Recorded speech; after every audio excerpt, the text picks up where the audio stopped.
Pessoal, vamos agora então passar para falar um pouquinho, vocês vão aprofundar, repito, em direito administrativo, mas para vocês já terem uma ideia razoável do regime constitucional dos, digamos assim, agentes públicos, ou seja, da dimensão humana da administração pública.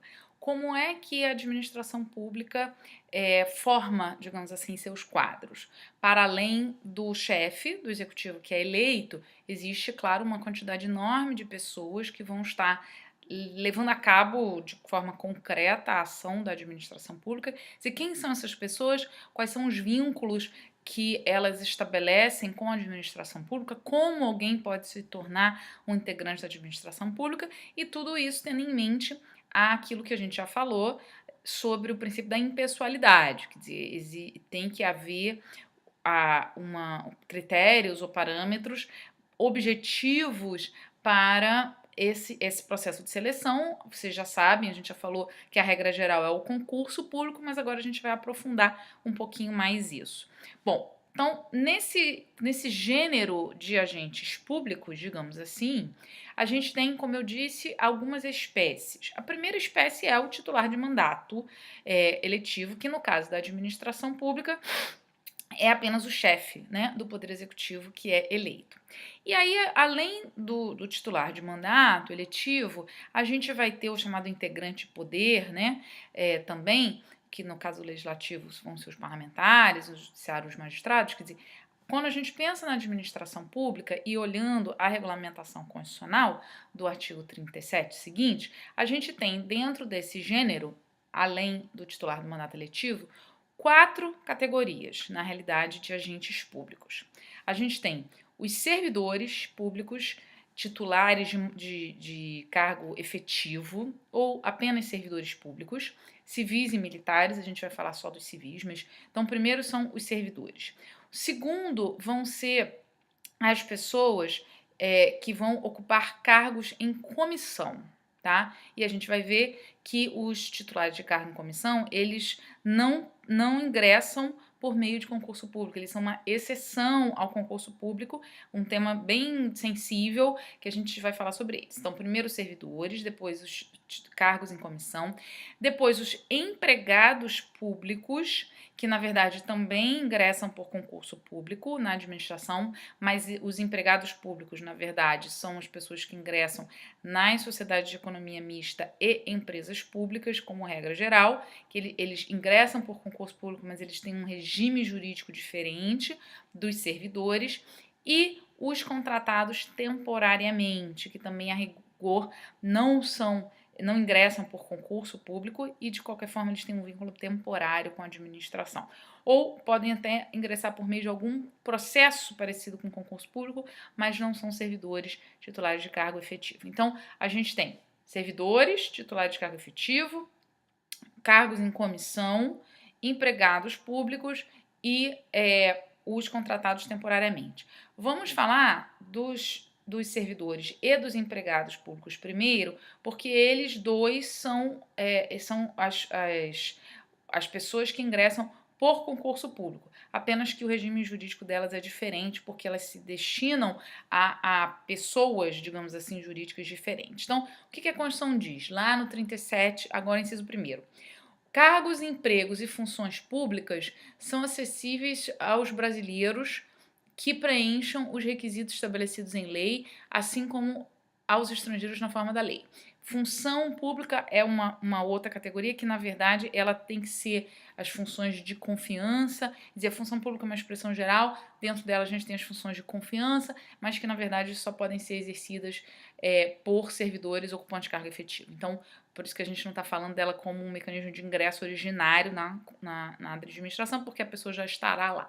Então, inciso 2º do artigo 37. A investidura em cargo ou emprego público depende de aprovação prévia em concurso público de provas ou de provas e títulos, de acordo com a natureza e complexidade do cargo ou emprego, na forma prevista em lei, ressalvadas as nomeações para cargo em comissão declarada em lei de livre nomeação e exoneração. Então, vamos lá. O cargo efetivo, o servidor público titular de cargo efetivo, quer dizer, a posição ocupada, em geral, na administração direta e em fundações e autarquias, tá? Então, as entidades de direito público que vão ter uma carreira prevista em lei, organizada em lei, cargos previstos em lei, e o concurso público, então, vai ocupar estes cargos.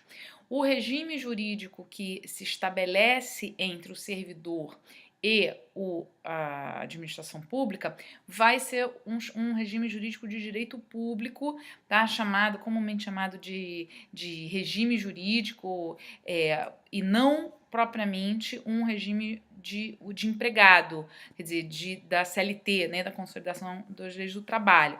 Esse vai ser um outro regime, o regime das sociedades de economia mista e empresas públicas, que se vai estabelecer com os empregados públicos. Então, os empregados públicos, embora ingressem por concurso também, eles vão ter o regime privado, né? Claro que com a aplicação das regras que a Constituição impõe, desde logo, portanto é um regime um pouco híbrido, mas no geral a gente vai ter as pessoas que ingressam, né, por concurso, não tem que ter concurso, e o Supremo consolidou que sociedade de economia mista, empresas públicas têm que ter concurso. Eles ingressam por concurso, mas eles vão ter uma relação regida pelas regras trabalhistas em geral, tá?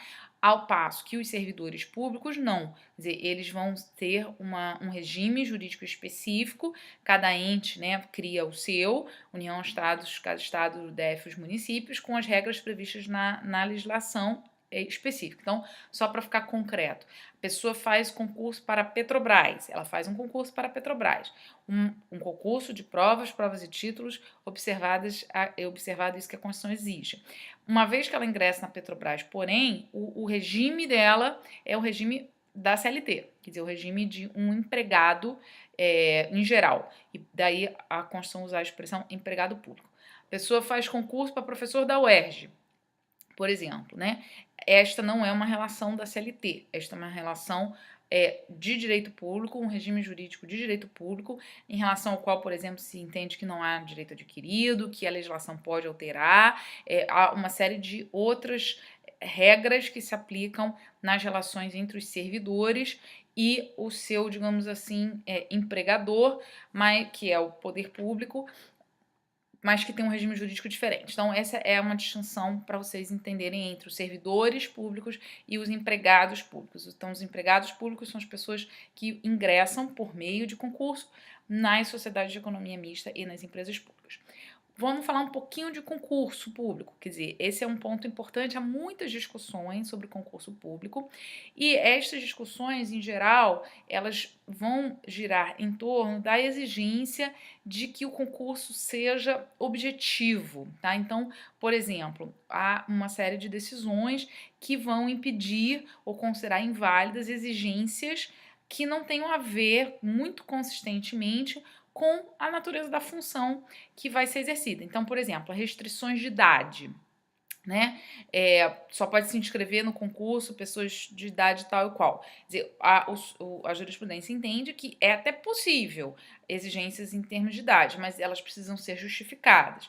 Exigências de gênero, por exemplo, quer dizer, só pode homem, só pode mulher. Quer dizer, é preciso também, excepcionalmente é possível, mas é preciso justificar. Quer dizer, concurso público para guarda penitenciário em presídio feminino. Bom, aí pode ser que faça sentido exigir só mulher, mas para o procurador do Estado, só mulher ou só homem, não faz o menor sentido, essa é uma exigência irrazoável. E aí vocês veem tanto a irrazoabilidade funcionando junto com a isonomia. Quer dizer, se eu crio uma restrição ao concurso que não se justifica, que não é razoável, uma restrição para quem pode se inscrever, eu estou violando a isonomia. Quer dizer, eu já estou discriminando, já estou excluindo previamente um conjunto de pessoas sem uma justificativa razoável, tendo em vista a finalidade do que eu quero, né? Agora, é claro, a administração pública, ao montar um concurso, ela quer tratar igual as pessoas, ela tem que tratar igual as pessoas, mas ela tem que também tentar captar, né, tentar selecionar as pessoas melhor capacitadas para trabalhar. Quer dizer, então ela vai fazer exigências que tenham a ver com a realização da função que vai ser depois levada a cabo por quem for selecionado. Então, é óbvio que restrições, exigências que se justifiquem, elas são completamente válidas. A preocupação que existe é o tipo de exigência e, na verdade, quão objetiva é a avaliação dessa exigência. Então, por exemplo, a jurisprudência prevê que se você vai ter exame psicotécnico, por exemplo, que é um pouco assim um tema que causou muita discussão na jurisprudência, pela subjetividade, né, da avaliação, pela falta de controle objetivo da avaliação, a lei tem que prever, você tem que ter parâmetros, a mesma coisa para exame físico, né, exame físico médico, se você, isso vai ser considerado relevante, é relevante para a função? Ok, mas você tem que estar previsto na lei, você tem que ter parâmetros mais ou menos objetivos. Então, há muitas discussões que existem na jurisprudência em torno do concurso público, envolve essa preocupação com você ter critérios objetivos para impedir a realização de avaliações que não possam ser controladas ou que possam ser manipuladas pela administração pública para beneficiar alguém ou para prejudicar alguém, que é aquela preocupação lá da impessoalidade sobre a qual a gente já falou. Então, outra preocupação do concurso público, que também há muita jurisprudência sobre isso, depois da Constituição de 88, é a impossibilidade de você ter o que se chama de provimento derivado, que era, enfim, antes da Constituição de 88 havia algumas possibilidades disso. O que é isso? Você faz concurso para um cargo, e aí internamente você vai chegando, ou sendo promovido ou transferido para outro cargo para o qual você não fez concurso. Quer dizer, então, na verdade, existem situações diferentes, quer dizer, você entrou num cargo, você fez o concurso, ingressou para num cargo.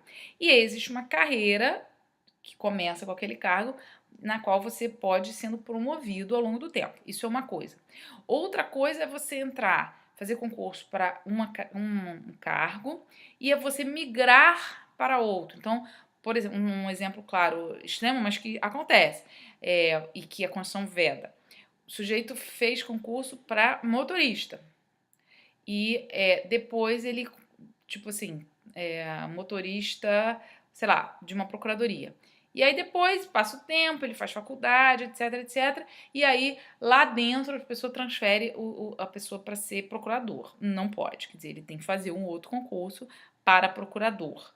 Tá? Então, essa figura que se chama de provimento derivado, que é você ingressar numa carreira e aí você internamente, sem um concurso público, você ir para outra carreira que não tem nada a ver, não é uma promoção dentro da sua carreira, uma outra carreira diferente, tem um concurso diferente, isso é vedado constitucionalmente. Então, a pessoa já é servidor de um outro cargo, tudo bem, mas ela tem que fazer um outro concurso para poder ingressar naquela outra carreira se ela quiser. Ela não pode ir por dentro, digamos assim, né? Fazer um atalho.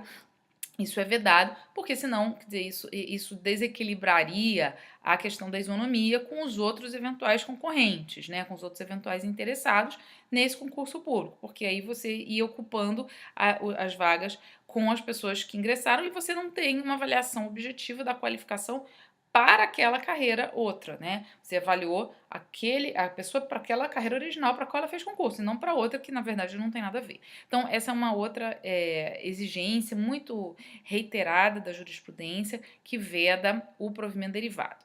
É claro que isso é fácil de falar e em situações extremas é simples, mas existem muitas situações intermediárias que a jurisprudência tem que examinar. Por exemplo, quando a legislação junta carreiras, né? Você tinha duas carreiras diferentes, mas aí a legislação vai lá e para racionalizar e tal, junta carreiras que são próximas. E aí, enfim, as pessoas que tinham numa carreira ou noutra vão ter que fazer parte de uma mesma carreira agora. Então, a dinâmica da administração às vezes apresenta algumas complexidades. Eu estou apresentando, sim, as situações extremas para vocês entenderem. Então, a regra geral é: você ingressa no concurso público para uma carreira e você vai continuar naquela carreira. Isso em relação aos servidores públicos. Outra carreira, você tem que fazer outro concurso público. Não é possível migrar de uma carreira para outra internamente sem um concurso público de provas ou de provas e títulos. E essa preocupação com a objetividade dos critérios que sejam utilizados nos concursos públicos. Então, a gente vai ter os servidores, que são os titulares de cargo efetivo. A gente vai ter os empregados públicos, que também vão estar submetidos a concurso público, porém, eles ingressam, na verdade, numa pessoa jurídica de direito privado. E a Constituição diz, a gente vai falar mais sobre isso daqui a pouco, que essas pessoas jurídicas de direito privado, sociedades de economia mista, empresas públicas, elas têm que ter o regime jurídico privado, inclusive na relação com seus empregados, claro, que observadas as previsões constitucionais. Então, essas pessoas que ingressam por concurso nas pessoas jurídicas de direito privado, que integram a administração indireta, elas vão ter o regime jurídico próprio dos empregados em geral, que é o que a gente, por isso a Constituição chama de empregado público. Quer dizer, ele integra a administração indireta, mas ele, na verdade, está submetido ao regime jurídico de direito privado, com a observância dos princípios e regras constitucionais. Então, na verdade, é um regime jurídico de direito privado, é CLT, é como se ele fosse um empregado de qualquer outra empresa, mas você vai ter que observar as previsões constitucionais que se aplicam à administração direta e indireta, porque existem normas que se aplicam só aos servidores públicos propriamente ditos, a primeiro grupo. Então, servidores públicos, empregados públicos, e aí a gente tem a terceira categoria, quer dizer, eu juntei agora, coloquei os empregados públicos juntos dos servidores públicos na ordem, porque os dois exigem concurso, e aí a gente vai falar agora dos dois que não envolvem concurso, como regra. O primeiro é o chamado cargo em comissão, tá? O inciso 2º já fala dele, cargo em comissão declarado em lei de livre nomeação e exoneração, e o inciso 5º também do 37, vai tratar também dos cargos em comissão, na verdade, de duas coisas, das funções de confiança e dos cargos em comissão. Diz assim, o 37, 5º. As funções de confiança exercidas exclusivamente por servidores ocupantes de cargo efetivo, então, as funções de confiança só podem ser exercidas por servidores efetivos. E os cargos em comissão a serem preenchidos por servidores de carreira nos casos, condições e percentuais mínimos previstos em lei, destinam-se apenas às atribuições de direção, chefia e assessoramento. Então, vamos lá. Os cargos, chamados cargos em comissão, essa redação que prevê uma lei que vai estabelecer uma quantidade mínima de cargos em comissão a serem preenchidos por servidores efetivos, ela foi incluída pela emenda 19, tá? Essa lei, pelo menos no âmbito federal, não foi editada ainda. Não sei se em estados e municípios já foi, porque cada estado e município vai editar sua própria lei sobre isso. Observados essas previsões gerais da Constituição. Então, o que é o cargo em comissão? O cargo em comissão é um cargo que se destina, diz a Constituição, a atribuições de direção, chefia e assessoramento, e que tem esse elemento de confiança importante, e por isso, diz a Constituição, ele poderá ser considerado, e é uma lei que tem que fazer isso, quer dizer, a lei tem que criar o cargo em comissão e dizer isso, ele será de livre nomeação e exoneração, ou seja, alguém dentro da administração pública poderá, e aí em relação aos titulares de mandato, existe isso, mas não só em relação aos titulares de mandato. Então, por exemplo, o governador tem determinados cargos em comissão, cargos que ele pode nomear e exonerar quem ele quiser. Por que ele pode, portanto, sem concurso público, por que ele pode nomear e exonerar quem ele quiser? Porque a ideia é de que são pessoas de confiança que vão trabalhar diretamente com enfim, o titular de mandato ou um servidor, nessa relação ou nessas funções de chefia, assessoramento, que, portanto, o elemento confiança é mais importante do que, e vai preponderar do que um processo seletivo objetivo. Então, a ideia é de que para determinados cargos, funções que tem essa característica muito particular, a Constituição vai admitir que se excepcione a regra do concurso, tá? Então, você vai ter esses cargos que a lei pode criar em comissão, que são de livre nomeação e exoneração. Então, por exemplo, os ministros de Estado são de livre nomeação e exoneração, secretários no âmbito estadual, no âmbito municipal, mas a verdade é que existem muitos, e esse é um problema no Brasil, existem milhares de cargos em comissão, em todos os níveis federativos, né, que foram criados, estão sendo criados por lei, sob esse pretexto de que são necessários para exercer direção, chefia e assessoramento. Esse é um problema, porque você multiplica uma exceção, quer dizer, ao invés de ser realmente uma exceção, você cria, quer dizer, uma quantidade enorme de pessoas que estão ligadas à administração e que, na verdade, nunca fizeram concurso público. A restrição ao nepotismo melhorou isso, porque assim, os cargos em comissão eram o grande celeiro onde o nepotismo acontecia, né? Na medida em que é de livre nomeação e exoneração, então eu vou botar meu filho, meu irmão, ou sei lá, quem é meu amigo, não no sentido de confiança técnica por causa da expertise, mas de amizade, de família ou de proximidade mesmo. Hoje, né, isso é vedado, né? Há uma discussão que ainda não está muito clara no Supremo sobre a aplicação da vedação ao nepotismo em relação a cargos em comissão de natureza política, quer dizer, é uma decisão mais antiga que o Supremo disse que a vedação ao nepotismo nesse caso não se aplicava, era um caso de secretário de Estado, governador no meu irmão, se eu não estou enganada, como secretário de Estado. O Supremo disse que a regra do nepotismo não se aplicava no caso de cargos em comissão de natureza política.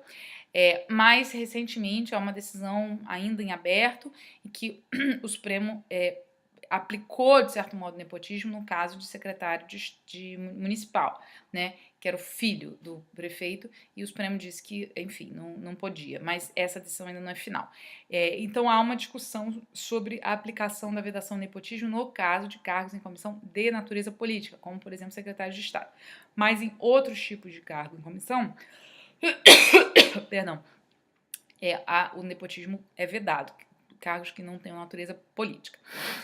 O Supremo tem uma decisão em que ele considera possível avaliar a constitucionalidade de lei que cria cargo em comissão, para avaliar se de fato aqueles cargos em comissão criados têm natureza de realmente cargo em comissão, se aquelas funções são de fato funções de chefia, assessoramento, como o artigo 5º, o artigo 37, perdão, inciso 5º prevê, chefia, direção e assessoramento, ou não, ou se na verdade a lei está simplesmente burlando a regra do concurso público. Então o Supremo tem pelo menos uma decisão em que ele considerou inconstitucional uma lei que criava um monte de cargo em comissão, e ele considerou inconstitucional por isso, por avaliar que aqueles cargos não tinham nada de chefia, assessoramento, direção, eram cargos, enfim, que podiam ser perfeitamente preenchidos por concurso público e que a lei, na verdade, estava burlando a regra geral do concurso público. Então, os cargos em comissão, eles existem, eles são importantes,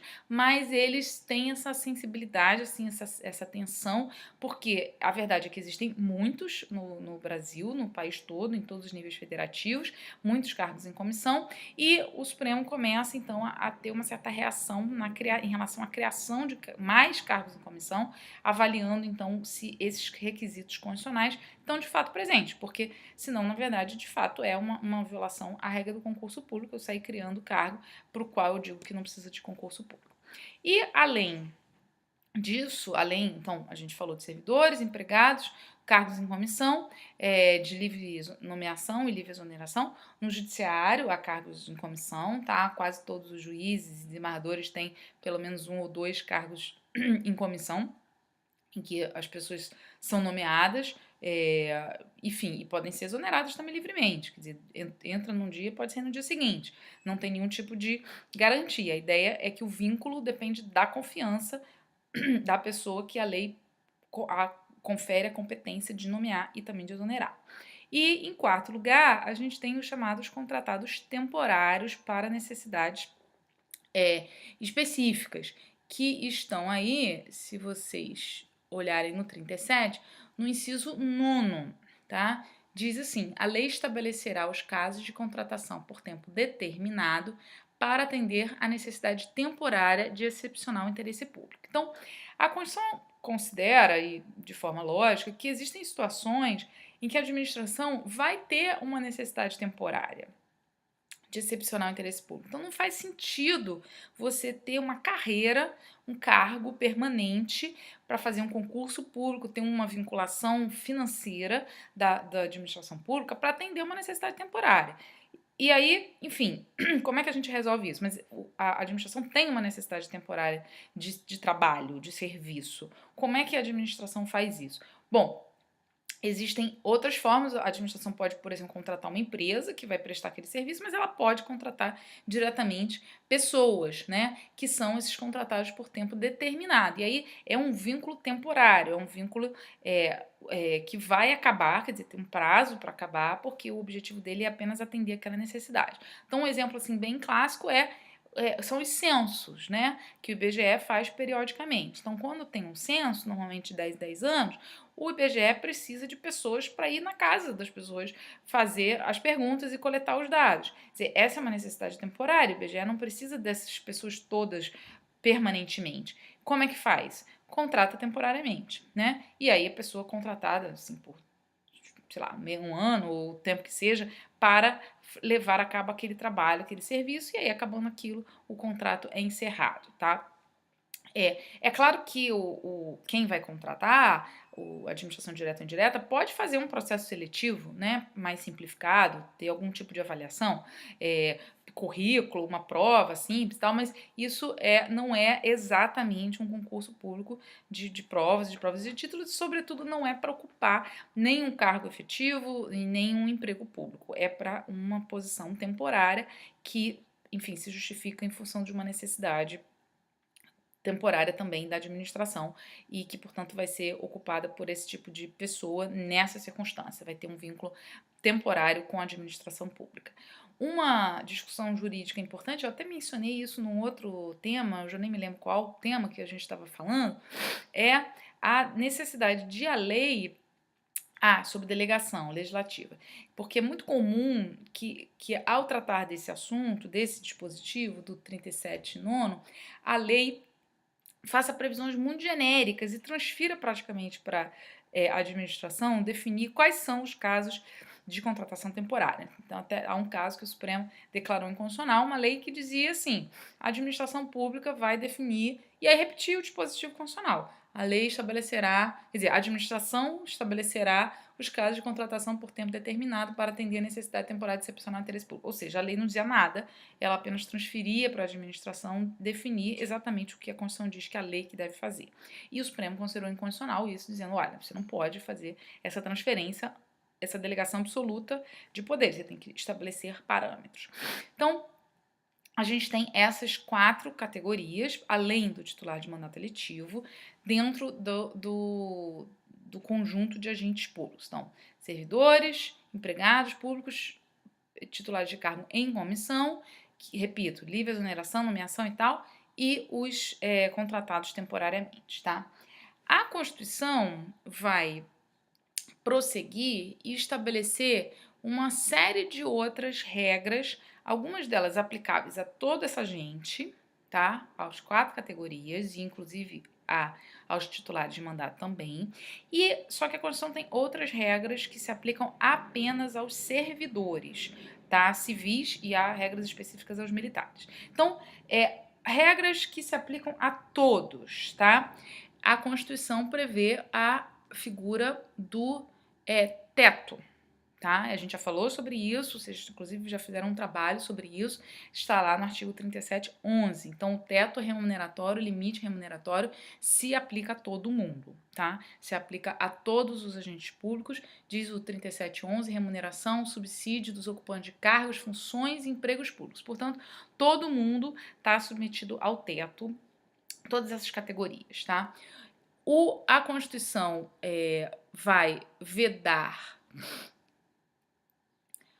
a acumulação e aí ela já está falando de cargos públicos, tá? Portanto, a vida, né, do agente público, né? Primeiro, a remuneração, teto, essa é a regra.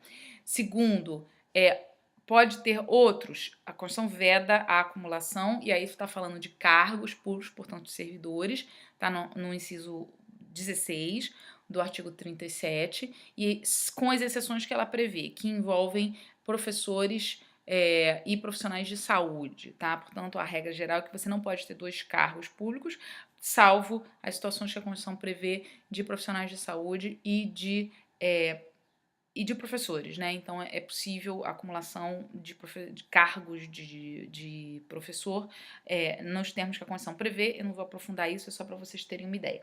A Constituição também trata, a gente já mencionou isso, sobre o direito de greve, tá? Tá lá no 37, sétimo.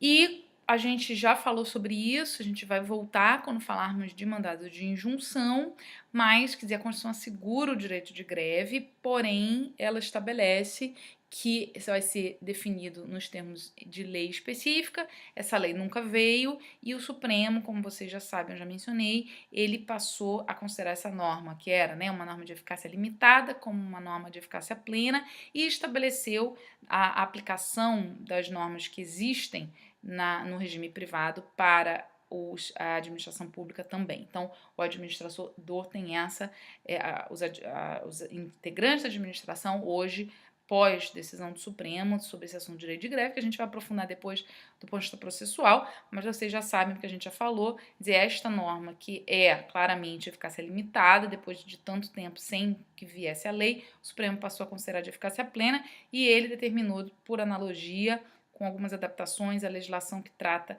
de greve em atividades consideradas relevantes do ponto de vista público na iniciativa privada, determinou a aplicação dessas regras também à administração pública.